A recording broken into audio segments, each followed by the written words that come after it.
नमस्कार, मैं विनय कुशवाहा। आप देख रहे ई न्यूज़ बिहार। हम आपको दिखाते हैं, हम पहुंचे हैं ग्रेटर नोएडा में, जहां सम्राट अशोक क्लब द्वारा सम्राट अशोक कन्वेंशन केंद्र की आधारशिला एवं 2286वां धम्म विजय दिवस का आयोजन किया गया, जिसमें बड़ी संख्या में लोगों ने उपस्थित होकर विजय धम्म दिवस को सफल बनाया। आइए हम आपको दिखाते हैं इस कार्यक्रम को संबोधित करते हुए जीवन दीप, जो सम्राट अशोक क्लब छत्तीसगढ़ के प्रदेश अध्यक्ष हैं। उन्होंने सम्राट अशोक के और तथागत गौतम बुद्ध के विचारों को जीवन में अपनाने का संकल्प लिया। साथ ही उन्होंने यह भी बताया कि जो टाटा परिवार है, सम्राट अशोक के इतिहास को खोजने में किस तरह से उन्होंने मदद किया, टाटा परिवार की योगदान है, उसकी भी चर्चा की। आइए हम आपको दिखाते हैं जीवनदीप जी ने सभा को संबोधित करते इतना शानदार कार्यक्रम होगा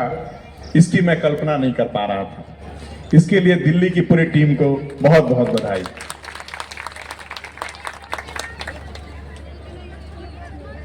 जिस आधारशिला की नींव रखने के लिए हम लोग 2000 साल बाद पुनः प्रयास कर रहे हैं, उसके साक्षी के रूप में नेपाल सरकार के पूर्व कैबिनेट मंत्री डॉक्टर केशव मान शाक्य साहब, उनकी धर्मपत्नी, उनके बेटे, उनके समधी, उनका पूरा परिवार, आप सभी लोगों को मैं भारत की तरफ से हार्दिक शुभकामनाएं और आप लोगों का हार्दिक अभिनंदन करता हूं। सबसे बड़ा प्रश्न ये है कि आखिर इस जगह में जो हम लोग आधारशिला रख रहे हैं, और यही नहीं, भारत में कहीं भी किसी बड़े कार्य की शुरुआत होती है तो उसके लिए कहा जाता है आधारशिला रख रहे हैं। कोई घर बनवाता है तो नहीं कहता है मैं आधारशिला रख रहा हूं, कहता है क्या?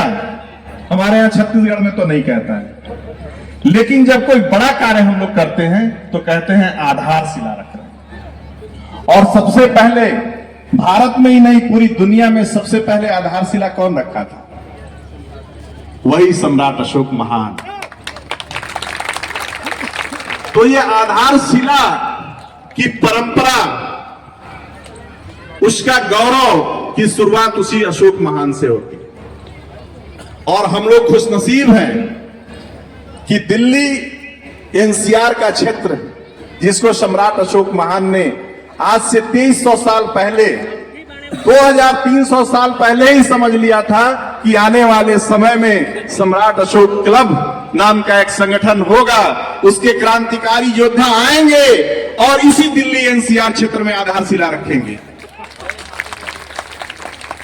इसीलिए उन्होंने गढ़ी अभी लाजपत नगर के पास एक जगह है गढ़ी गांव, वहां पे एक छोटी सी पहाड़ी है, मुश्किल से 2 मंजिला पहाड़ी होगी।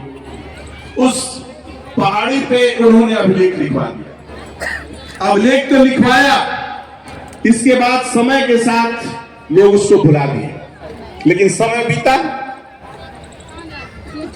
आजादी के बाद की बात है, एक राज बहादुर ठेकेदार थे जिनको पत्थरों की तलाश थी।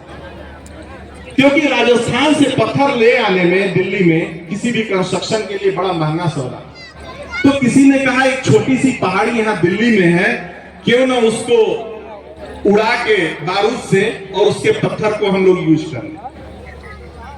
तो राज बहादुर के जो करिंदे थे, उन्होंने बारूद लगा के सब सेट किया कि साहब आ रहे हैं, ठेकेदार साहब आ रहे हैं, इसको उड़ाना है। बात सुनिएगा, बड़ी मार्मिक बात है। तो उस गढ़ी के अशोक के शिलालेख को उड़ाने के लिए बारूद लगा दिया गया था, अनजाने में, जानबूझ के नहीं, क्योंकि वो तो मजदूर थे। उनको आदेश मिल गया कि इस पहाड़ी को उड़ा के इसके पत्थर को यहाँ के कंस्ट्रक्शन में यूज कर। लेकिन राज बहादुर के मन में एक विचार आया कि क्यों ना इस पहाड़ी को थोड़ा सा हम देख लें, ऊपर से भी, अब तो उड़ाना ही है, देखते हैं इस पहाड़ी पे चढ़ के कैसा दिखता है, ये दिल्ली कैसी दिखती है। जैसे ही वो ऊपर चढ़ते हैं पहाड़ी पे, तो उन्होंने देखा कि इस पे तो कुछ लिखा हुआ है, और उस अभिलेख को देखते हैं, पुरातत्व विभाग की टीम को सूचना देते हैं और वो जान लिया जाता है कि ये सम्राट अशोक महान काबिल है। इस तरह से एक सचेत ठेकेदार की बुद्धिमत्ता से भारत का वैभवशाली इतिहास बच गया।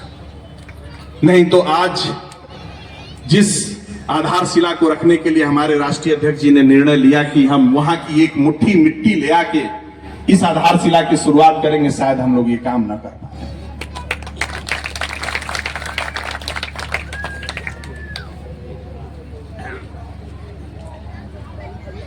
अभी एक बहुत बड़ा दिल्ली में आयोजन हुआ G20, जिसकी शुरुआत एक अशोक की उक्ति से की गई, हेवम लोकशा हित मुखे ती अत इवम नातिशु हेवम।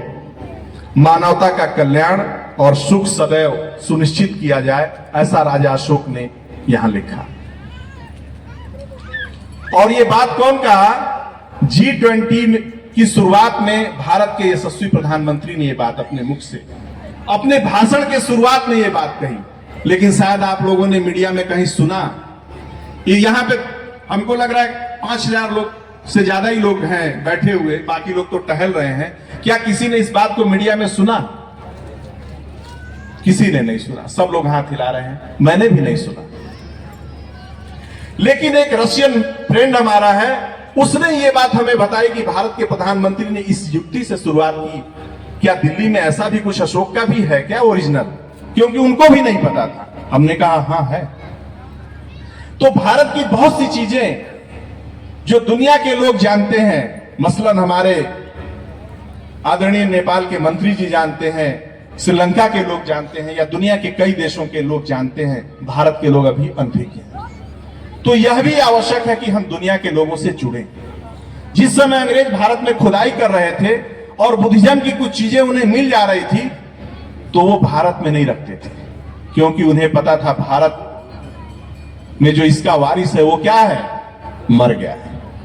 उनको पूरा भारत ही मरा दिखता था। इसलिए उन्होंने जब खुदाई किया कुशीनगर का, और वहां पे एक स्तूप, छोटा स्तूप, उसमें खुदाई में मिला अशोक की अस्थियां, बुद्ध की अस्थियां मिली, तो उस बुद्ध की अस्थि को उन्होंने श्रीलंका भेजा।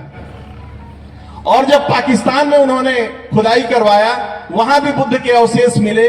अभी वहां पे हमारे डॉक्टर केशवमान शाक्य साहब गए थे, शायद ये हिस्ट्री पता नहीं इनको जानकारी होगी कि नहीं, लेकिन वहां भी जब खुदाई में अंग्रेजों ने खुदाई किया पाकिस्तान में, तो उन्होंने भी श्रीलंका को भेजा। तो ये भारत के यशस्वी राजा की कमाई थी कि वो जानते थे कि भविष्य में अगर ऐसा भारत के साथ होगा तो हम अपने पड़ोसी इतने अच्छे और इतने प्रिय बनाए कि उन तक हमारी चीजें संरक्षित और सुरक्षित रहे। उसी की शुरुआत फिर से सम्राट अशोक क्लब कर रहा है कि हो सकता है आने वाले 2000 साल में फिर ऐसा कुछ वही पुनर्घटना हो, तो हमारे जो रिश्ते नेपाल से, श्रीलंका से, चीन से, कोरिया से, जापान से रहेंगे, तो फिर हम जग जाएंगे, फिर यह आधारशिला रखी जाएगी। तीसरी और अंतिम बात कह के मैं अपनी बात समाप्त करूंगा। राष्ट्रीय महासचिव सर बार बार इशारा कर रहे हैं, लेकिन मैं भी उनको इशारा कर दिया हूं कि 15 साल बाद मैं बोल रहा हूं दिल्ली के मंच पे, मैं छोड़ूंगा। और 15 साल पहले हमने भी शुरुआत किया था सर के साथ इस दिल्ली में। एक और उदाहरण बता के अपनी बात सर खत्म करूंगा। अभी रतन टाटा साहब को पूरा भारत और खास करके मिडिल वर्ग के लोग उनको हृदय से बधाइयां दे रहे हैं, क्योंकि रतन टाटा ने बहुत छोटे छोटे उपकरण भी बनाए किसानों के लिए, हवाई जहाज बनाए, न जाने क्या क्या नहीं बनाया, लेकिन किसानों के लिए आम मूलभूत सुविधाओं के जो रोजमर्रा की चीजें थी बहुत अच्छी क्वालिटी में उन्होंने बना के। तो भारत का किसान, भारत का मिडिल वर्ग भी उनको हृदय से बधाई दे रहा है। लेकिन सम्राट अशोक क्लब के लिए भी एक बहुत बड़ी बात है और एक बहुत बड़ी सूचना है, आपका हृदय आज गदगद हो जाएगा कि रतन टाटा ने आखिर सम्राट अशोक को क्या दिया, या सम्राट अशोक क्लब वालों को क्या दिया। भाई सम्राट अशोक क्लब के लोगों का उद्देश्य ही है भारत का स्वर्णिम भविष्य, गढ़ना जैसा सम्राट अशोक महान ने गढ़ा था। तो बिहार के हमारे प्रदेश अध्यक्ष जी आए हैं, शायद इनको नहीं पता होगा कि जब पाटलिपुत्र की खुदाई हो रही थी इंग्लिश पीरियड में, तो अंग्रेजों ने हाथ खड़ा कर लिया। हमारे पास पैसा, इसी रतन टाटा के 2 पीढ़ी के पूर्वज थे, उनका नाम था सर रतन टाटा। उनका भी नाम यही था, लेकिन सर जुड़ा हुआ था। तो उन्होंने कहा कि मैं एक पारसी जरूर हूं, लेकिन मेरा हृदय इस भारत के लिए धड़कता है। अगर भारत के यशस्वी सम्राट की खोज की जा रही है, उस विशाल राजधानी की खोज की जा रही है, और इतना तय हो गया कि वो पाटलिपुत्र में है, तो मैं इसके लिए अपना बहुत धन देने के लिए तैयार हूं। तो उस रतन टाटा ने अपना बहुत खजाना दिया, और खुदाई जब तक पूरी नहीं हो गई, तो पाटलिपुत्र में उसी समय कुम्हरार निकला, उसी समय बुलंदी बाग, 3-4 प्लेस निकले। तो ये रतन टाटा का भी, सर रतन टाटा का भी ऋण सम्राट अशोक क्लब के ऊपर है। और ऐसे बहुत से ऋण इस आधारशिला को रखने के लिए मिले हैं, और भविष्य में हमें उम्मीद है कि उससे भी बड़ा ऋण मिलने वाला है। सर रतन टाटा के नाम को पता नहीं भारत के लोगों ने उस ऋण के लिए याद किया होगा कि नहीं, लेकिन सम्राट अशोक क्लब आज याद कर रहा है। क्यों याद कर रहा है? क्योंकि हमने अपने खून में, अपने कसम में, अपनी प्रतिज्ञा में यह लिया है कि जो भी इस भारत की सरजमी ही नहीं, पूरी दुनिया में जो भी मानवता के कल्याण के लिए काम करेगा, उसके इतिहास को भारत में कम से कम सम्राट अशोक क्लब के लोग चिरस्थायी करेंगे। और मैं डॉक्टर केशव साके साहब को एहसास दिला देता हूं कि भारत में एक संस्था है LIC, जिसका एक स्लोगन है, जिंदगी के साथ भी और जिंदगी के बाद भी। तो सर, हम तो जिंदगी के साथ आपके साथ जुड़ गए हैं, और दुनिया के बहुत से देशों से अब हम लोग जुड़ रहे हैं। तो ये जिंदगी के साथ तो जुड़ ही रहे हैं, लेकिन जिंदगी के बाद भी हम लोग जुड़े रहेंगे।